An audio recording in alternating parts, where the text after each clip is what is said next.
ce soir, nous allons parler de la sommet de la Ligue arabe qui a eu lieu le 19 mai 2023 en Arabie Saoudite à Jeddah. Donc la semaine dernière, c'est ça? Voilà. Alors, voilà. Qu'est-ce que la Ligue arabe, pour commencer avec ça? Déjà, posons les bases parce que je pense pas que ce soit évident pour tout le monde. Voilà, excellent. Alors, la Ligue arabe est créée le 22 mars au Caire. Dans le temps, c'était le roi Farouk. Quelle année? Oui, 1945. J'arrive. Oui, non mais 22 mars, oui. On attend une date. Après. Ok. Alors, c'était toujours le mandat du Royaume-Uni britannique, ouais. Mais il y avait quelques pays qui sont l'Égypte, 6 pays exactement, l'Égypte, l'Arabie Saoudite, l'Irak, la Jordanie et le Liban, qui ont voulu faire une sorte d'organisation. Au fait, et plus tard d'autres pays rejoignent les fondateurs. La Ligue arabe, selon le site de la Ligue, est une alliance d'États qui compte actuellement 22 États membres en Afrique du Nord et dans la péninsule arabique qui fait géographiquement partie de l'Asie. Okay. Si on peut passer la première photo, juste pour voir sur la carte où se trouvent ces pays, quoi. Donc, c'est une organisation régionale d'États indépendants qui n'est ni union ni fédération. Okay, donc là, c'est bon, on voit les pays. Voilà les pays. À présent, il s'agit de 22 pays. Bon, inutile de citer tous les pays, mais dont l'Égypte, l'Irak, le Soudan. Quand même. Non, je vais dire quelques pays juste parce qu'on va en parler plus tard. Parce que le Soudan, par exemple, on avait parlé la chronique précédente de la situation au Soudan. Donc le Soudan, par exemple. Alors, contrairement au Commonwealth ou bien à la francophonie, la Ligue arabe constitue une organisation régionale d'États géographiquement contigus dont les membres partagent une même langue, qui est l'arabe, et un patrimoine culturel commun. Donc c'est ça, la Ligue arabe, c'est une union. Protéger la culture arabe, la langue oui, arabe. Alors les objectifs. Voilà, justement. Okay. Alors, on va en effet... En fait, ils sont unis par cette culture commune et par une langue commune, mais ils favorisent les liens culturels, les liens économiques, la communication et ils veulent servir les uns les autres de médiateurs, donc dans les cas de différends entre les membres. Donc, s'il y a un problème entre deux membres, voilà, les autres interviennent exactement. Pour essayer de régler les soucis. Essayer de régler, essayer de financer, essayer de faire quelque chose à propos.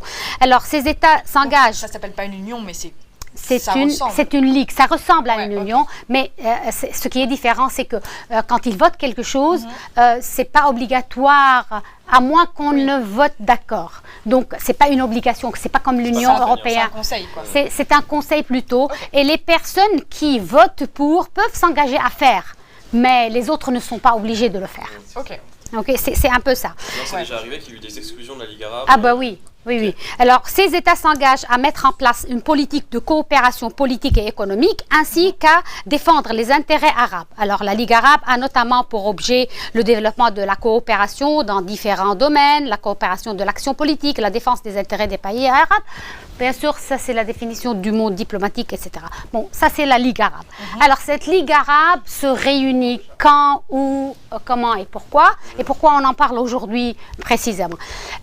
Au fait, c'est la 32e c'est le 32e sommet arabe qui se tient en Arabie Saoudite. L'année précédente, c'était en Alger. Avant, c'était à Sharm el-Sheikh, etc. Donc, ils changent de pays. Il y a un pays hôte qui organise, disons, ce sommet. Et c'est souvent, tout le monde est là.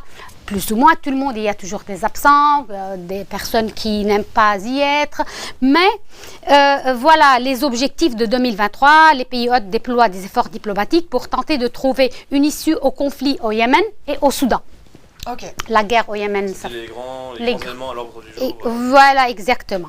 Alors, les recommandations à l'issue, parce qu'on va parler de ce qui est différent dans ce sommet quand même, mais les recommandations à l'issue avec un communiqué de presse, les 22 pays ont éprouvé la nécessité de prendre des mesures effectives et efficaces pour parvenir à un règlement du conflit en Syrie, encore une fois, parce que c'est vrai que la guerre est terminée en Syrie, mais il y a une partie de la Syrie au nord où il y a toujours quelques villages, quelques, disons,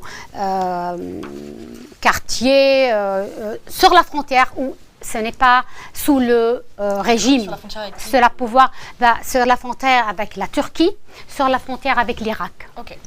Voilà. Et donc, ils ont discuté d'autres problèmes, bien entendu, mais voilà que cette Ligue arabe était jugée comme un succès. Cependant, tous les médias, pour dire que ce qui y est différent cette fois-là, tous les médias ont traité de la revenue de Bachar al-Assad, le président syrien. Depuis 2011, il a été exclu, il a été banni de la Ligue arabe. Et là, il est réintégré le 7 mai dernier. Et on sait pourquoi il est réintégré? Dans le but de pacifier la Syrie, du coup, donc, de participer à ces discussions. Il y a deux trucs très importants là. C'est que après une décennie, la Syrie, l'Arabie Saoudite, la Jordanie, tous les pays arabes, je dirais, qui ont un certain poids, l'Arabie Saoudite, le Qatar, tout, ils veulent une réconciliation. Après tout ce qui se passe dans le monde, en Europe et partout, les guerres et tout ça. Ils veulent renouer le dialogue. Ils veulent renouer. D'ailleurs, on sait bien, l'Arabie Saoudite s'est ouverte récemment. Et même l'Arabie Saoudite, si je ne me trompe pas, l'Arabie Saoudite et l'Iran se sont réunis à Pékin avril dernier. Donc il y a quand même ça fait un certain temps qu'il y a des mains tendues. Pourquoi? Parce que l'Arabie Saoudite, qui est vraiment économiquement, qui a son poids, surtout, ils voudraient vraiment être les leaders, les pionniers, si vous voulez. Ils veulent tendre les mains à tout le monde pour avoir, disons, quand même une fonction très intéressante. Pour avoir leur poids, oui, mais c'est là le pouvoir, bien sûr. le pouvoir bien entendu. Alors Bachar Assad était banni, tout le monde le sait, parce qu'il y a eu les répressions, il y a eu la révolution lors du printemps arabe et tout. Il a été jugé vraiment sévèrement par le monde entier et par la Ligue arabe aussi. Donc là, il pense qu'il faut à un certain moment renouer, revoir ce qu'on pourrait faire pour le peuple syrien aussi. Parce qu'il y a la reconstruction, parce qu'il y a plein à faire en Syrie. Et à savoir quand même que la Syrie est l'un des 5 pays à avoir voté contre la résolution du Conseil de sécurité des Nations Unies demandant à la Russie de cesser les hostilités en Ukraine. Et là, quand ils ont repris le vote, encore, c'était pareil en 2023. Mais c'est ça qui m'a fait tiquer, parce que j'avais noté cette information-là. Quelque chose qui est un peu...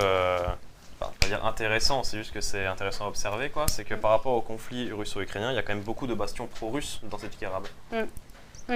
Oui, mais quand même, il faudrait savoir que depuis, on sait bien qu'il y a les deux grands pouvoirs dans le monde et leurs alliés. Il y a si tu veux, autour de la Russie, autour des États-Unis, toujours un certain groupe de pays.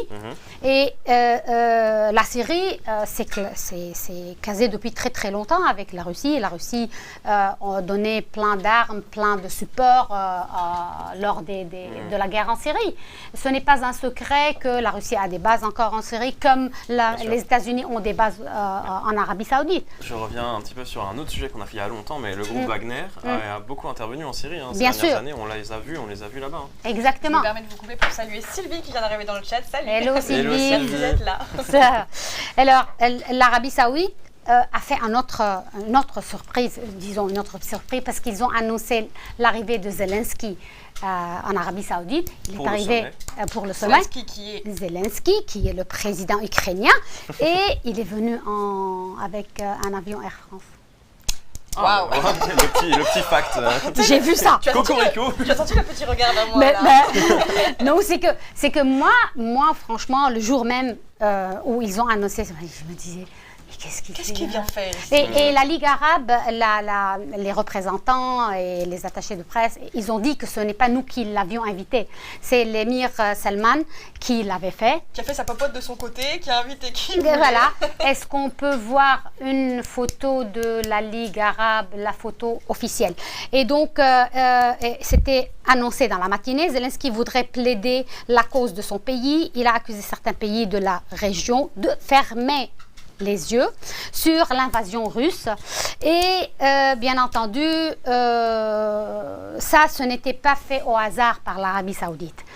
Oui, l'Arabie Saoudite s'étend un peu plus loin que le monde arabe. Ils veulent avoir encore un rôle en Europe. Ils veulent, conflit russo-ukrainien. et ils veulent s'impliquer, mais positivement, si on veut. Jusqu'à présent, ils étaient neutres. Il y a la majorité des pays arabes étaient neutres quant à ça, excepté quelques pays. Donc là, l'Arabie Saoudite prend position. Voilà, l'Arabie Saoudite ne prend pas position, mais en même temps montre aux autres. Un côté. Mais en fait, ce qu'ils font, c'est qu'ils se prennent une position pas de pacificateur, mais de médiateur. Ils disent, voilà, on va être ceux qui vont ouvrir le dialogue entre la Russie, entre l'Ukraine et le reste du monde. Quoi. Justement, mais ils ne vont pas dire on va financer, on va faire. La région. Oui, pardon, le région en tout cas. Alors, le président ukrainien donc est invité. À ce moment, Bachar Assad clairement a enlevé ses écouteurs, il ne veut pas l'écouter. Et donc, c'est comme des gamins, quoi. Et donc, oui, franchement, alors qu'il connaît bien l'anglais, il parlait en anglais, Zelensky. Donc, il a tout compris. Bien sûr, mais c'est juste pour marquer sa position, quoi, comme quoi, voilà. C'est pas un peu dangereux d'arriver directement alors qu'il vient de revenir, c'est pas un peu dangereux de tout de suite marquer son désaccord avec la présence de Zelensky, alors qu'on vient de le réintégrer dans la Ligue. Je suis désolée, mais il y a quelques mois, il était accueilli partout, Bachar al-Assad. Tout le monde est d'accord. Tout le monde sait bien qu'il est pro-russe et on ne s'attend pas. Il pouvait ne pas venir. Ouais. Mais il est venu parce qu'il a été invité. Okay. Il sait bien, moi à mon avis, il savait bien que Zelensky allait y être. Un autre truc très important, encore intéressant, je veux dire, c'est pas important, et le fait que l'émir qatari, parce que le président qatari des Émirats arabes n'est pas venu, il a envoyé son fils l'émir, et ce dernier, avant que Bachar al-Assad commence son discours, il s'est retiré. D'accord, il y a des vraies tensions quand même. On tourne le dos. Oui, mais des gestes symboliques pour montrer leur position les uns par rapport aux autres. Quoi. Oui, effectivement, c'est un peu ça. Il faudrait dire quand même que ça fait des années qu'il y a des conflits dans cette Ligue arabe ou dans ces États arabes. Ils ne sont pas d'accord. Oui, on ne s'attend pas à ce que tout le monde soit d'accord, mais quand même entre le Qatar et l'Arabie Saoudite, ce sont les éternels ennemis, tout le monde le sait. Et puis après, à un certain moment, ils ont fait la Coupe du Monde. L'Arabie Saoudite leur a applaudi à un certain moment. Et quand même, ils dialoguent, si vous voulez. Mais là, pour l'instant, il y a, pour dire quelque chose de très positif, il y a des personnes qui n'étaient pas présentes, comme, bien entendu, comme le président marocain, etc. Abdel Fattah al-Burhan, le commandant de l'armée soudanaise, parce qu'il y a la guerre au Soudan. Et le Soudan, comme vous l'avez vu sur la carte au début, fait partie de la Ligue arabe. Elle fait partie de la Ligue arabe. Il y a plein le Koweït était représenté par quelqu'un parce que le cheikh Nawaf al-Ahmad, l'émir, a un problème de santé. Donc, mais quand même, il y avait une grande, vraiment, représentation de tous les pays arabes et par exemple le roi de Jordanie y était, je dirais Abdallah II de Jordanie, le roi Ahmed bin Issa al-Khalifa, le roi bahreïnien, il était là, l'émir les pays à chaque fois parce que oui, bahreïnien, oui, voilà. Alors l'émir de l'État du Qatar, Tamim bin Hamad al-Thani était là, il y avait le président égyptien, le président palestinien, donc mauritanien, somalien, et donc je dirais que et le Libanais était Najib Mikati, le Premier ministre, y était, parce que le Liban n'a pas de président de la République. Et donc, qu'est-ce que ça a permis? Tu me dis, j'ai 2 minutes, 1 minute? 1 minute. Ok, je fais avec ça. Merci Marco. Donc, je voudrais dire que durant ce sommet, au fait, il y a plein de réunions qui ont lieu entre des pays qui ont des intérêts. Il y a eu le président palestinien qui s'est entendu avec l'émir saoudien, le premier ministre libanais qui a entretenu qui a été avec un entretien privé avec le saoudien aussi, voir comment on va faire sortir le Liban de la crise économique où il est. Le Soudan encore, il y était. Le seul problème qui n'a pas été abordé, c'est, à ce qui paraît, la guerre au Yémen. Ah, donc, alors que c'était un des axes prioritaires. Oui, et donc on ne désespère pas. Il y a quand même, ils sont là, et donc à un certain moment, oui, ils vont essayer d'avancer ensemble dans le but vraiment qu'il y ait plus de prospérité, plus de paix dans la région et s'intégrer dans la communauté internationale, si vous voulez. Donc, pardon, j'ai juste demandé si le prochain sommet était déjà Le prochain sommet fixé, oui. Ça va être au Bahreïn. C'est le deuxième. Voilà. Alors, attends, c'est où? Il n'était pas au début. Oui, si, c'était quelque part. Donc la date du prochain sommet. 2024, le prochain sommet. Oui, voilà. Le 33e sommet arabe qui se tiendra en 2024 sera accueilli par le Royaume de Bahreïn. Ok, d'accord. D'accord. Bon, pour poursuivre leurs objectifs. Oui, pour poursuivre. Voilà. Et c'est bien déjà parce qu'il y a des fois où ils ne se réunissent pas pour 2 ans, 3 ans. Ça dépendait des périodes, si tu veux. Donc pour cette édition-ci, un sommet un peu particulier. Quoi, oui, quand même. Oui, quand même. Ils sont là, ils boudent. Tu vois, ils sont là, quand même. C'est ça. Auparavant, ils ne venaient pas. Quand ça ne va pas, ils ne venaient pas. Là, ils viennent, mais ils font leur drama queen. C'est bien. Il y a un premier geste qui est là. Quoi. Déjà, ils assistent au sommet. Quoi. Ouais. Bah, merci Nahed pour cette chronique super intéressante. En vrai, un peu complexe parce que c'est pas de la géopolitique dont on a l'habitude de parler, même ici dans notre région, quoi, mais super intéressant. Mais ô combien importante. Ouais. Carrément. Merci beaucoup.